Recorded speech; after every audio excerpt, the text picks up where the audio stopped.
Bonjour, j'espère que vous allez bien. Moi, je vais super bien comme d'habitude. N'oubliez pas de partager, de liker et de vous abonner.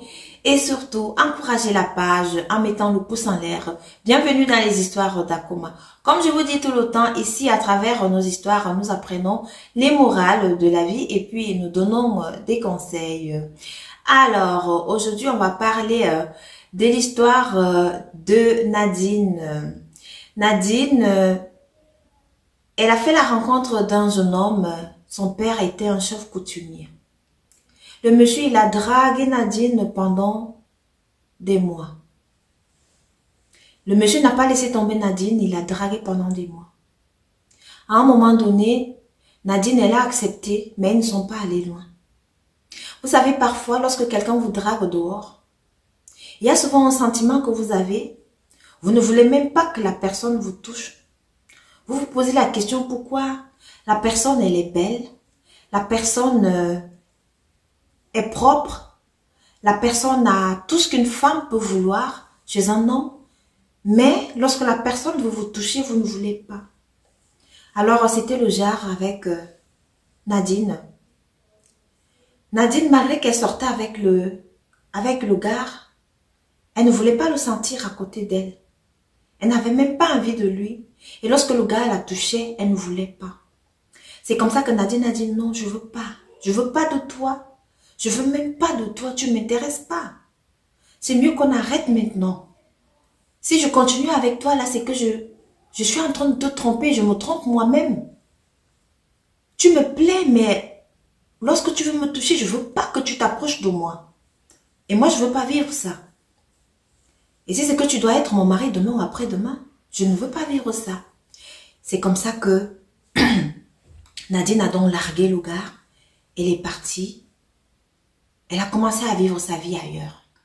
Et le gars aussi, pendant ce temps, il avait la pression de sa famille qui disait tout le temps comme mais là, j'ai en train d'avancer, mais marie-toi, tu as un travail, tu as une maison, mais qu'est-ce que tu veux encore? Il te faut une femme, et puis faire des enfants. Tu attends quoi? Mais comme le gars avait tellement la pression de sa famille, alors le gars que Nadine avait largué, il a rencontré aussi une fille comme ça. Il s'est mis avec la fille. Mais son cœur n'était pas dans la fille. Il ne voulait même pas. Avec la pression de sa famille, il a dû faire le mariage de cette fille-là. Il est allé dans la famille de la fille. Il a demandé la main. Et comme le gars aussi, lui, il avait des sœurs, vous savez, parfois il y a des gars, il y a des familles où tu vois, il y a 4 filles, il y a seulement 3 garçons. Et les sœurs sont toujours derrière leurs frères. Hein. Et surtout si elles sont des grandes sœurs. C'est comme ça que, avec l'appui de ses grandes sœurs et de ses autres cousins et cousines, le gars, il est parti demander la main de celle-ci, de sa nouvelle copine-ci. Après, à un moment donné, il a dit non, il ne continue plus au mariage. Il ne veut pas le mariage. La pression de ses sœurs, là, il est allé faire le mariage. Donc, pendant la soirée, donc, on sait que qu'est-ce qui se passe. Le gars, on dit non, les mariés, ils vont danser, ils vont faire leur danse qu'ils ont l'habitude de faire. La première danse des mariés après le mariage. Le gars a enlevé sa bague de mariage, il est allé mettre sur le creux de la main de sa femme. Il dit à sa femme que non. Sa femme lui dit, mais pourquoi tu fais ça? Et le sœur était à côté, ses soeurs disaient que, mais qu'est-ce qui se passe? Qu'est-ce qui se passe là? Tout le monde alors ne savait pas ce qui se passait. Tout le monde n'avait même rien compris dans ce qui se passait. Le gars, il passait son temps à courir derrière Nadine. Le gars passait son temps à courir derrière Nadine. Le gars, lui, il était à l'aise parce que lorsqu'il était avec Nadine, Nadine ne lui demandait pas les ouais. Lorsqu'il était avec Nadine, il ne mouillait pas avec Nadine. C'est ce que toute la famille ne comprenait pas. Et c'est ce que personne ne savait. Lui, il savait qu'étant avec Nadine, lui, il est avec sa femme, et que sa femme n'aime pas les mougous. Donc, comme je vous expliquais dès le départ, que elle était, lorsqu'il voulait la toucher, elle ne voulait pas. Et il y avait ce sentiment négatif-là, ce sentiment de rejet-là, qu'elle ne voulait pas que... Mais ils étaient ensemble, mais à un moment donné, il avait dit non. Et c'est là-bas que le gars courait. Le gars lui dit que non, c'est elle, c'est Nadine qu'il veut comme épouse. Et toute la famille, alors qu'on sait aussi Nadine, et toute la famille a commencé à dire que non, Nadine a envoûté le gars. Comment le jour de la soirée, comme ça, le gars enlève la bague, il donne à sa femme. On ne comprenait même pas ce qui se passait. Pendant ce temps, Nadine aussi, elle a rencontré quelqu'un. Pendant qu'elle a rencontré quelqu'un, la personne a travaillé dans une autre ville au Bénin. Pendant qu'il quittait souvent, comme il laissait souvent Nadine là, il partait. Il avait dit à Nadine qu'ok, il n'y a pas de souci. Comme j'ai déjà fait le premier pas avec toi, donc il avait déjà fait la demande de la main avec Nadine. Donc il devait aussi épouser Nadine. Et lui, il travaillait alors dans une autre ville au Bénin. Et chaque fois qu'il partait, et il partait là-bas pour le travail. Et chaque fois qu'il partait alors là-bas, le gars, lui, il s'amusait aussi avec d'autres femmes comme ça. Mais lui, il se disait que non, c'était comme ça les amusements. Et dans ces amusements-là, le gars, il a attrapé le HIV. La fille avec laquelle lui, il était sorti, il ne savait pas que c'était la rombière de tout le monde là. Vous savez, le genre de fille que quand tu arrives dans une ville, on te dit que non. Ça là, la rombière là, tout le monde la connaît, tout le monde, et c'est tout le monde qui veut la draguer. C'était le genre de fille. Pourtant, la fille était séropositive. Et c'est comme ça que la fille a donc infecté le nouveau fiancé de Nadine. Écoutez l'histoire, ça va être long. Quand il se rend donc compte, parce qu'on lui avait dit que non, la fille là, elle est séropositive. Et lui, il était allé avec elle sans se préserver. Mais les hommes là, j'ai dit, quand vous voulez déjà faire vos trucs là, mais réfléchissez au moins avec la tête là. Réfléchissez, tu peux pas, tu as ta fiancée, tu as déjà fait le premier pas, tu vas l'épouser, mais tu vas avec quelqu'un d'autre. Tu ne te protèges pas. Mais lorsqu'on a donc dit au nouveau fiancé de Nadine que comme tu vois là, la dame là, elle est infectée, il est parti à l'hôpital, il a fait son test. Quand il a fait son test là-bas, on lui a dit que non, c'est positif, monsieur. C'est comme ça que le nouveau fiancé de Nadine a donc dit à Nadine que Nadine, notre mariage là, je ne veux plus de toi, on arrête. Donc le gars, il a fait ça parce qu'il avait peur d'infecter Nadine. Il n'a même pas donné d'explication à Nadine. Il avait tellement peur d'infecter Nadine. Il a dit à Nadine que chacun prenne ses routes. Je ne veux plus de toi comme pour épouse. Parce qu'il savait qu'il était déjà malade. Nadine a fondu en larmes. Elle a pleuré. Elle a dit, le premier, il est parti. Maintenant, le deuxième, toujours deux fiancés comme ça. Qu'est-ce qui m'arrive? Peut-être qu'on m'a fait quelque chose au village. Peut-être je ne sais pas ce qui m'arrive. Et c'est comme ça qu'on se moquait de Nadine au quartier. Que celle-là, il y a déjà deux gars qui l'ont abandonnée après avoir demandé les mains ici. Les gars là l'ont abandonnée. Peut-être que c'est la poisse qu'elle a. Elle avait mal au cœur. Revenons donc alors au premier fiancé de Nadine qui s'était marié là. Maintenant, le mariage était déjà fini, non? La cérémonie là, la soirée là, ils devaient donc aller consommer le mariage, aller dans leur lune de miel, en allant donc à l'hôtel là où ils avaient tout réservé et tout. La femme du premier fiancé de Nadine, c'est là, elle dit que non, il faut seulement consommer. Le gars dit non, le gars dit non, le gars il a fait après un moment, le gars s'est évanoui. Il s'est évanoui, il a perdu connaissance. Sa femme était donc obligée d'appeler toute la famille. On est venu le porter, on l'a amené à l'hôpital. Le gars a fait 2 semaines de coma. Hein. 2 semaines de coma. Il était dans le coma.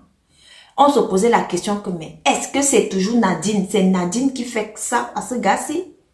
Comment Nadine a pu ensorceler ce gars? Pourtant, Nadine était innocente. Écoutez la suite de l'histoire. Pourtant, Nadine était innocente. Écoutez l'apothéose de cette histoire-ci. C'est comme ça qu'après 2 semaines de coma, là, le gars se réveille.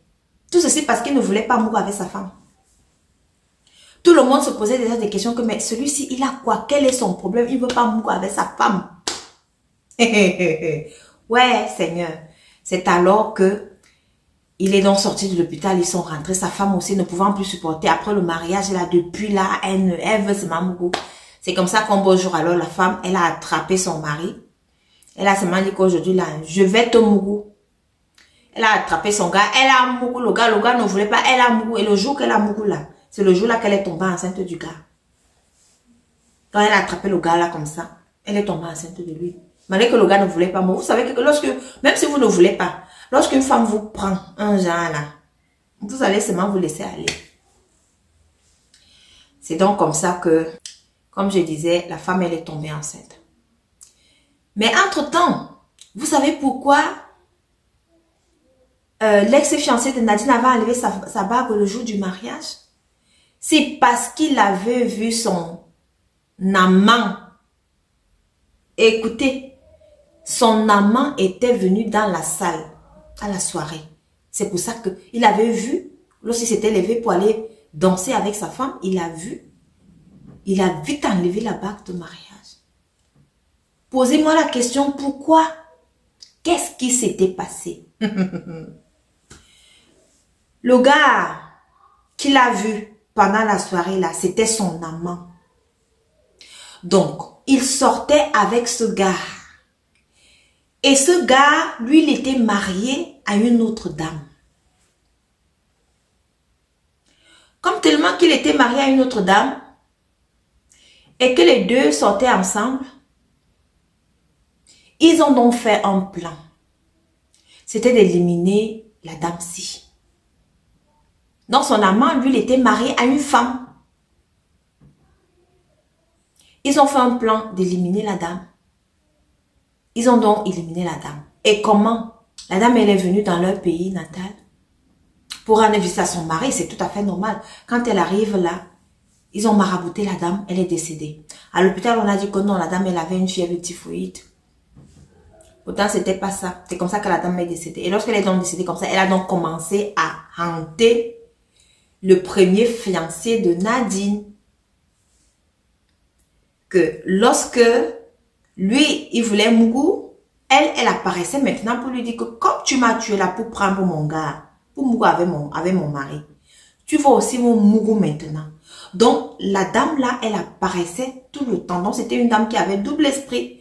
Parce qu'on a l'habitude de dire ici dehors que lorsque vous faites du mal à quelqu'un, vous ne savez pas si la personne a deux esprits.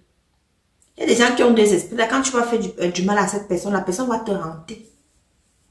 Et c'est la dame là, elle avait donc deux esprits. Donc, elle apparaissait, disant au gars là que comme tu as tué mon mari, pour le Mougou, donc tu vas aussi Mougou avec moi. Donc, la dame apparaissait tout le temps. Donc, le premier fiancé de Nadine était bouleversé. Il était bouleversé. Et lui voulait Nadine parce que Nadine n'aimait pas les Mougou. Et Nadine ne le voulait pas. Voilà. C'est donc comme ça que le gars, lorsque son amant s'y avait perdu dans sa femme, il est parti rester là-bas chez son amant. Sous prétexte que non, c'est son ami, il doit le soutenir parce qu'il vient de perdre sa femme. C'est comme ça que eux, là, ils passaient le temps à Mougou là-bas. Comme il passait seulement le temps à Mougou là-bas entre les deux. Lui, là, c'était il y a quelque chose de spirituel. C'est pour ça que son épouse, là, il ne pouvait pas toucher à son épouse. Malgré que son épouse l'avait forcé pour faire l'enfant qu'elle a eu là. Son épouse, alors, étant déjà à terme, elle est quittée. Elle a dit non, je m'en vais chez mes parents accoucher. En allant là-bas, elle a accouché un beau petit garçon. Mais son épouse, elle a continué à être dans les prières. Toujours dans les prières pour son mari, parce qu'elle ne comprend pas pourquoi son mari ne veut pas l'amour. C'est comme ça qu'elle est partie voir un prêtre. Le prêtre lui a dit que non. Viens, on commence les neuvaines. Ils ont commencé les neuvaines. Pendant qu'ils ont commencé les neuvaines, son mari, lui, il est devenu fou là-bas de l'autre côté. C'est comme ça qu'elle était obligée de quitter encore ses parents pour aller prendre son mari et l'amener alors chez ses parents parce qu'on avait dit qu'il était devenu fou. Les prêtres ont dit à son mari que bon, il faut que tu te confesses. Tu as eu à faire quelque chose. Tout le monde était étonné dans la famille que confessa. Confesser comment? Qu'est-ce qu'il a fait? Qu'est-ce qu'il a à confesser? C'est comme ça que l'ex-ami de Nadine dit donc que lui là, en complicité avec son amant, ils ont tué la femme de son amant. Pour que eux, les deux là restent Mougou leurs choses. Donc, Nadine même ne savait pas que le gars était double sim. Nadine ne savait pas que le gars était de l'autre côté. Et tout le monde qui disait que non, Nadine n'avait marabouté le gars, c'est donc trompé. Ce n'était même pas la faute de Nadine, c'était que le gars, lui, il était de l'autre côté. C'était ça. Et il était attaché spirituellement à son amant. Le deuxième point, qu'est-ce qui est arrivé à Nadine? Nadine, elle a rencontré quelqu'un d'autre, une troisième personne. C'est cette personne-là qui a finalement épousé Nadine. Aujourd'hui, Nadine, elle est heureuse. Malgré les moqueries, elle a 3 enfants, 3 beaux enfants. Elle est heureuse. Et c'est Nadine elle-même qui a raconté cette histoire. Parce qu'elle a dit, à un moment donné, elle voulait mourir. À un moment donné, elle avait tellement mal. Parce qu'elle s'est posé la question, pourquoi tout ceci m'arrive? Elle a compris que non, il fallait que tout ceci arrive pour qu'elle soit heureuse. Le premier là, son premier fiancé qu'elle a laissé tomber. Le deuxième fiancé qu'il a laissé tomber parce que lui, il était infecté, il était séropositif. Et après là, elle a rencontré celui-ci qu'il a épousé. Et aujourd'hui, elle est heureuse. Et en même temps, elle a appris que son premier fiancé là était... elle a appris l'histoire de son premier fiancé-ci. Et c'est aussi comme ça qu'elle a aussi appris l'histoire de l'autre qu'il était séropositif. Elle-même ne savait pas. C'est la sœur du gars qui lui dit que comme tu vois là, c'est qu'il était malade. C'est pour ça qu'il t'a laissé tomber. Aujourd'hui, Nadine dit Dieu merci. Tout ce que Dieu fait est bon. Il a fallu que les autres passent par leur malheur pour avoir mon bonheur. Faites très attention. Il y a des choses qui nous arrivent. Nous-mêmes, on ne sait pas pourquoi ça nous arrive. Il y a des choses qui nous arrivent. On est tellement mal parce que ça nous arrive. Mais on ne se pose pas la question pourquoi. Ce que j'ai l'habitude de dire, c'est que Dieu seul sait pourquoi ça arrive. Et Dieu seul pourquoi. Alors Nadine, elle est un exemple. Elle est passée par là. Dieu seul sait pourquoi il faisait ça. Elle est passée par la douleur pour avoir son bonheur. Merci de m'avoir écouté et j'espère que vous avez aimé l'histoire. Comme je le dis tout le temps, abonnez-vous aux histoires d'Akuma et faites du bien dans vos vies. C'est très très important. Ça, c'était l'histoire de Nadine qui était liée aussi à deux autres histoires. Merci de m'avoir écouté et rendez-vous à la prochaine vidéo. Merci.